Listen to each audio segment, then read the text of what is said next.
Hey guys, what's up and welcome back to the Shiny Record channel. Now, it's been a very long time since I posted a video due to the whole corona thing and I've been extremely busy. Very busy. Now, I'm going to start posting back up videos again. The corona is almost over. And I'd just like a moment to say thank you guys for subscribing and being loyal subscribers, especially during this time. Now, my videos are not monetized as yet. I'm going to work towards that eventually.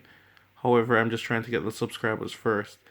And thank God for everyone who made it through. I know Corona wasn't that serious here in Jamaica, but it's very serious over the world. Like only 9 persons here in the entire country died. It's not even 1%. Other places around the world is so serious. So just be lucky that you have life and make the most out of it. Like 2020 is the year. The year. Like after this, just do something with your life. Now, I'm going to go through a budget version for pendulums. Like, the only thing I'm really missing is Magician Souls. And it's not that I can't afford them, I just don't see why it's required to be a millionaire to play Yu-Gi-Oh! Like, that doesn't make sense. I have the money, I'm just not going to spend it on a piece of paper. I don't see why a piece of cardboard costs $120 US. That just doesn't add up.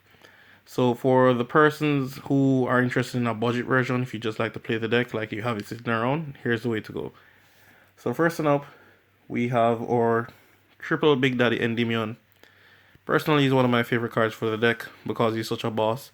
And the thing is with the deck, in this card in specific, you have a great matchup against heavy back row deck. Eldritch, no problem. Altergeist, he beats the deck. If you bounce into a rogue Sky Striker, he devours them alive, can guarantee of that.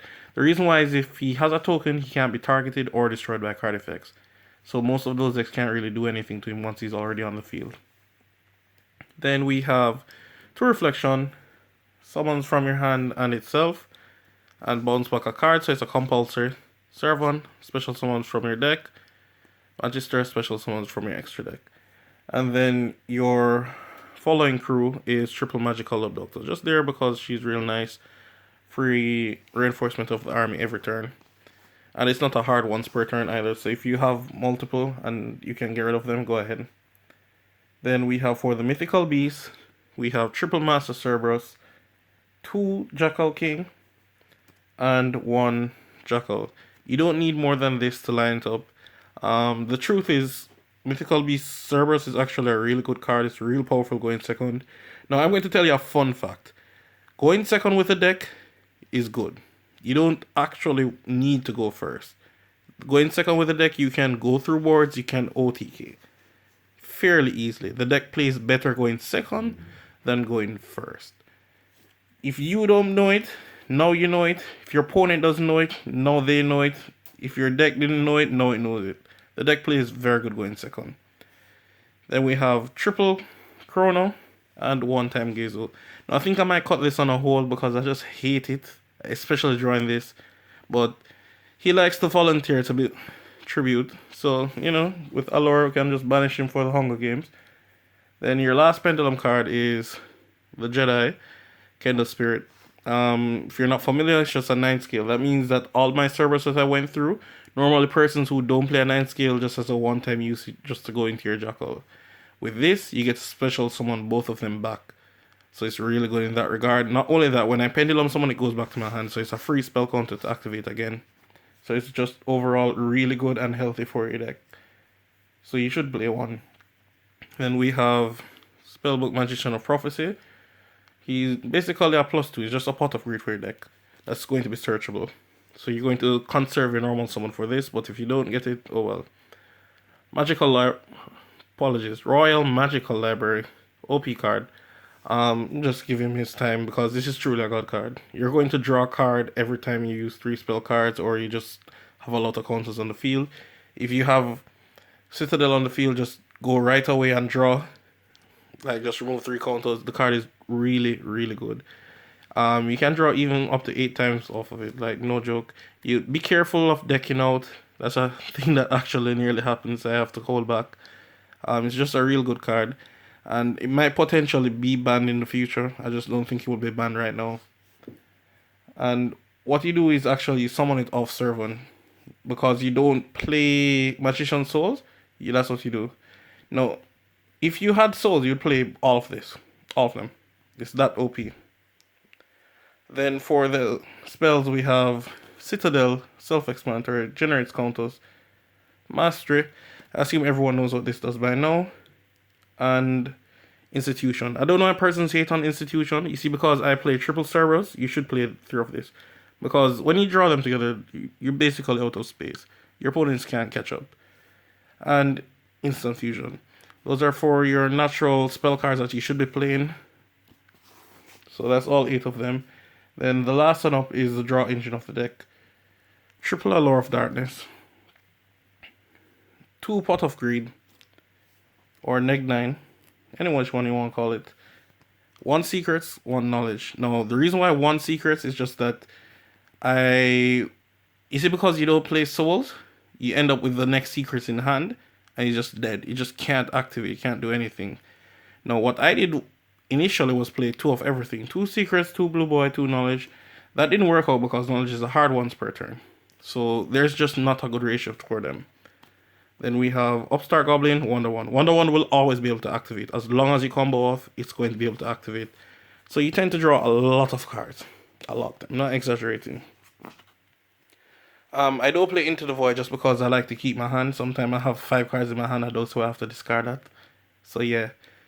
For the extra deck, we have El Shaddai Window. Self-explanatory, you play Instant Fusion just to summon that. We have Vortex. And natural to go with Vortex, we play with the 1 Absolute. Self-standard. Then let's just go through the interesting stuff, which is Barload Furious Dragon.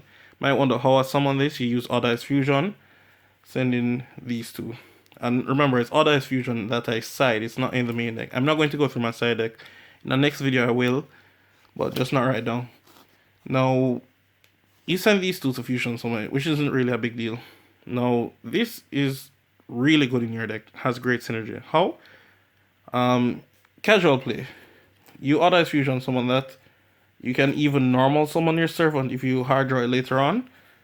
Pop it. It goes into scale. Summon it back because you didn't special summon it with the next monster. And your opponent turn again. This card is a quick play Scrap Dragon, so you're going to pop it again so for it to go back in scale and pop a next monster.